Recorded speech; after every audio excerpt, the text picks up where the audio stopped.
Maaf, Aditya. Aku harus menghentikan arah pukulan.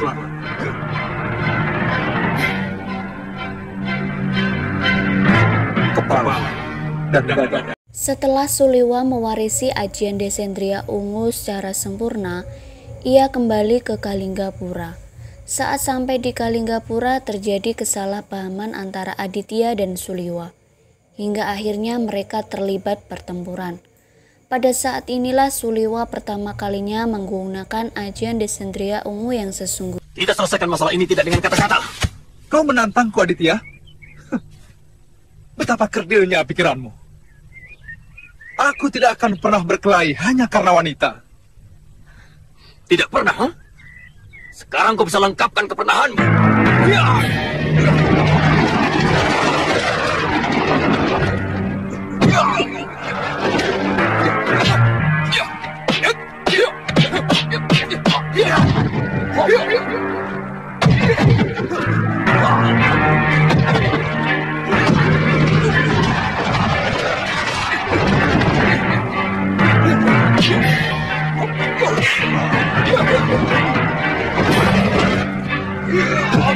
Sudah hentikan! Liwa! Dia! Saya tidak mau kalian berkelahi karena saya. Sudah!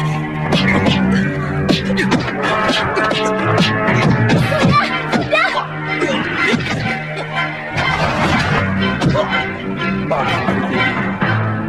Aku harus menghentikan arah pukulan.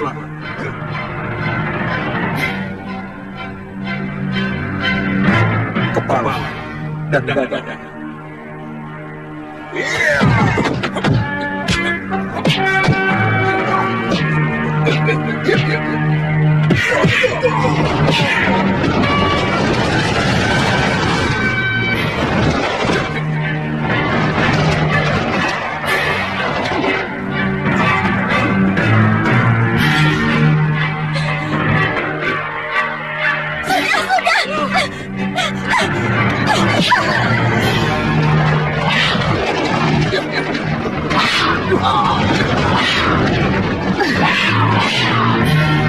Ada apa ini? Kenapa kalian berkelahi?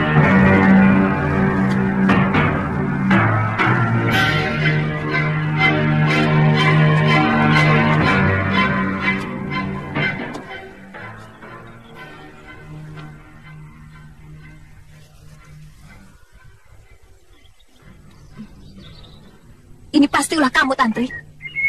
Kamu telah membuat Ditya cemburu. Karena kamu berusaha menggoda Kakang Liwa. Iya, bukan?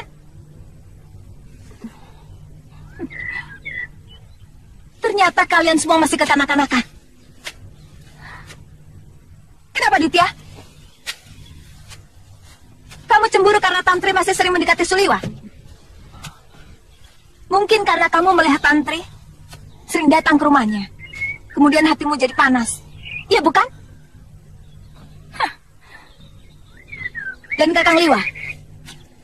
Kakang merasa bangga karena ada gadis lain selain aku yang masih mencintai Kakang dan mengejar-gejar Kakang. Kemudian tanpa perasaan, membiarkan gadis yang sudah punya kekasih itu datang ke rumah Kakang. Tanpa peduli kekasihnya akan cemburu atau tidak. Iya, bukan? Bukan. Aku tidak pernah merasa bangga untuk hal-hal seperti itu. Sejak kecil aku telah diajar untuk tidak menyakiti hati orang lain. Bisa saja aku mengusir Tantri dengan cara kasar atau halus. Tapi itu tidak akan pernah aku lakukan. Karena artinya aku akan menyakiti dia. Nah, sekarang semakin jelas persoalannya. Aditya cemburu buta.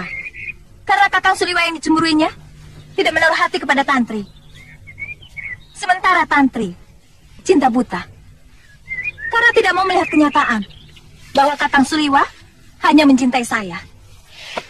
Sementara Kakang Suliwa buta perasaan. Katanya tidak mau menyakiti hati Tantri. Tapi yang dilakukan menyakiti hati Aditya. Gombal semua.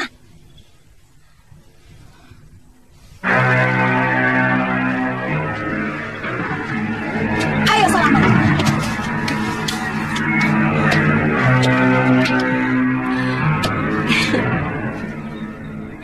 Maafkan saya, Kakang.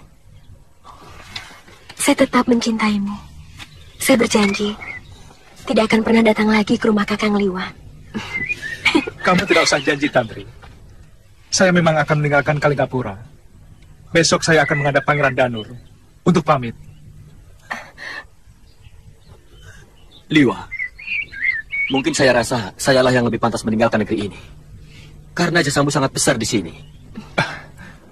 Ini sama sekali tidak ada kaitannya dengan urusan jasa, Aditya. Ini hasil renungan saya waktu melakukan semedi. Saya akan mengabdi pada diri saya sendiri dan pada kebenaran yang saya yakini. Di kerajaan Kalinggapura akan berlangsung penghukuman bagi pendekar bayaran yang telah membela Giriwara untuk menjatuhkan Raja Kalinggapura. Tetapi saat hukuman akan dilaksanakan, pendekar bayaran yang tertangkap, yaitu Gendrayana dan Ki Legawa, diselamatkan oleh Kang Sadewa. Akhirnya mereka bertiga selamat dan pergi ke hutan. Tangkap mereka! Ampun Gusti, izinkan hamba menangkapnya.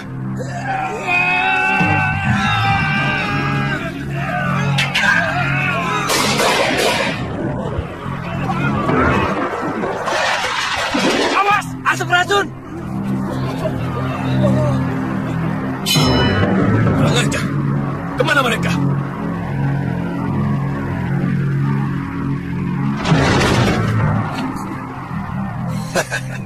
Kalian masing-masing berhutang 1 nyawa padaku. Laksa, bagaimana kamu tahu aku dan Gendrayana ditangkap? Muridku ada yang melihat kalian digiring. Paron Wajah saya ajak untuk membebaskan kalian. Tapi dia menolak. Katanya, orang yang kalian bela adalah orang jahat. Aku tak ada urusan dengan orangnya. Urusanku dengan uangnya. Tadinya aku mau balik ke Bantar Kawung. Tapi aku cemas. Kalau kalian sampai di... maka secepatnya aku ke Kalinggapura. Kita cari Nyai Durgandini. Aku lihat dia masih hidup dan menyelamatkan Nila Saroya setelah dia berhasil menghancurkan Angling Dharma. Ternyata Durgandini benar-benar mumpuni. Diam-diam dia menguasai aji rangka gunung. Pasti dia telah mencuri kitab dari Suryapati. Aku tahu ajian itu sudah sepakat dilarang digunakan. Beralih ke Padepokan Sugalo, di mana keluarga dari Empu Masyura akhirnya berkumpul kembali setelah dihancurkan oleh Nila Saroya. Bio!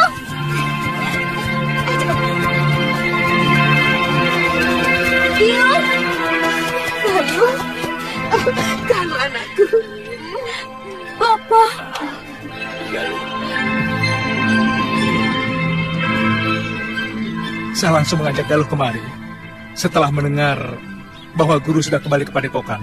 Ya sudah, kalau begitu kita makan dulu. Ayo Galuh, bantu dia menyiapkan makanan. Ayo. Saya benar-benar gembira. Guru sudah kembali memimpin Padepokan. Terima kasih, Liwa. Silakan duduk.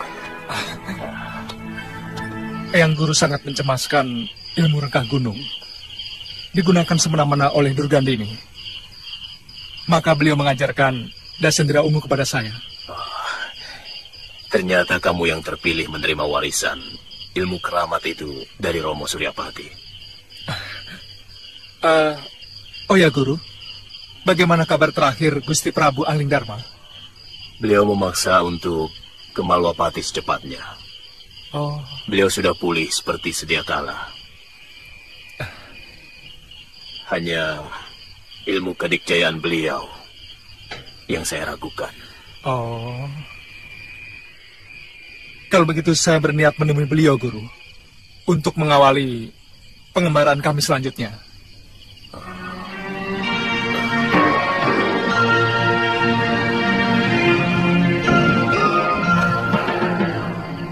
Kenapa, Guru? Tentang Galuh Seliwa. Apa dia harus ikut pengembaraanmu? Guru, sulit saya melarangnya, Guru. Ya, kemauannya memang sulit dicegah. Suliwa, saya titipkan dia. Jaga keselamatannya. Dan yang terpenting, kesuciannya, mengerti? Saya bersumpah, Guru. Sampai kami terikat tali perkawinan. Sedangkan Lokahita dan Syudawirat yang memutuskan untuk pergi ke Rawabangke akhirnya bertemu dengan Durgandini, dan disinilah awal mula dari Syudawirat akan menguasai ajian yang sudah lama sirna, yaitu ajian Rengka Gunung. Syudawirat, di depan kuburan biungmu aku telah bersumpah untuk mengangkatmu sebagai murid. Sekarang terserah kepadamu. Mau atau tidak?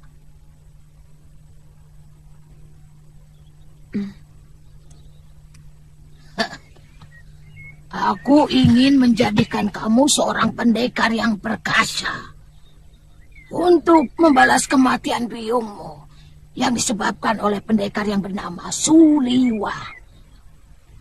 Mau atau tidak kamu jadi muridku? Jawab, mau atau tidak? Mau, Nyai. Bagus, bagus. Terima kasih, Nyai. Anak pintar.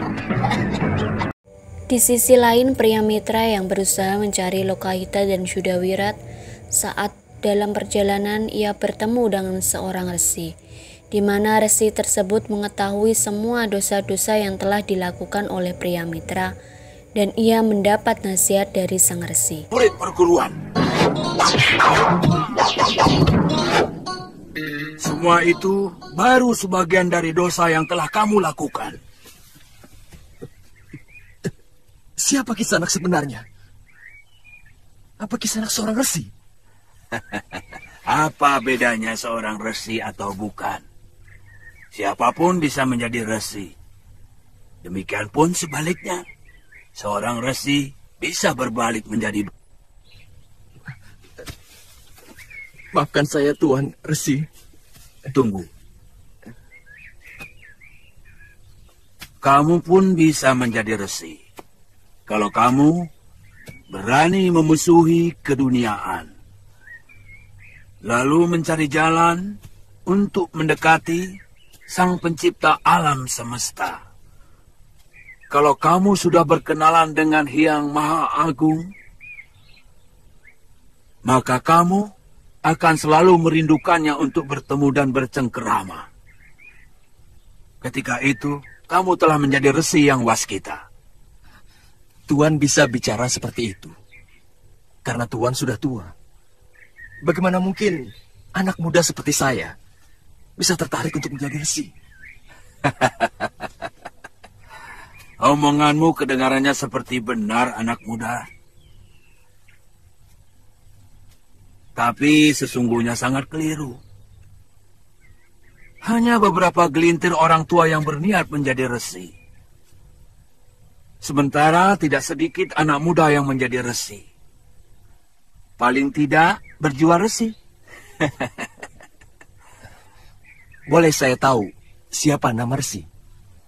Nama saya Udianawana.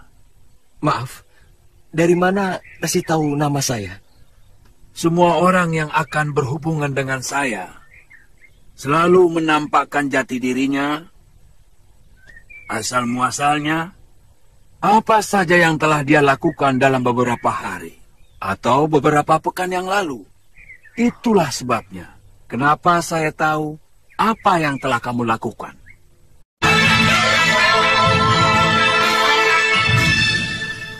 Ada seseorang yang mencari kamu. Dia pemilik benda yang kamu curi. Lelaki? Iya.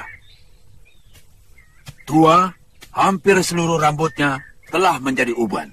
Kiparon wajah. Dia benar-benar ingin membunuhmu. Tapi sekarang dia telah kembali ke rumahnya. Saya memang telah mencuri kitab pusaka ciptaannya. Dia mertua saya sih. Tapi entah kenapa, saya selalu membencinya. Apa pantas kamu membenci orang tuanya? Sementara setiap malam kau dekapi putrinya. Pikiran apa itu? Perkawinan itu menjalin hubungan keluarga, bukan hanya suami istri. Mengerti? Bagaimana kisah selanjutnya? Nantikan di video berikutnya.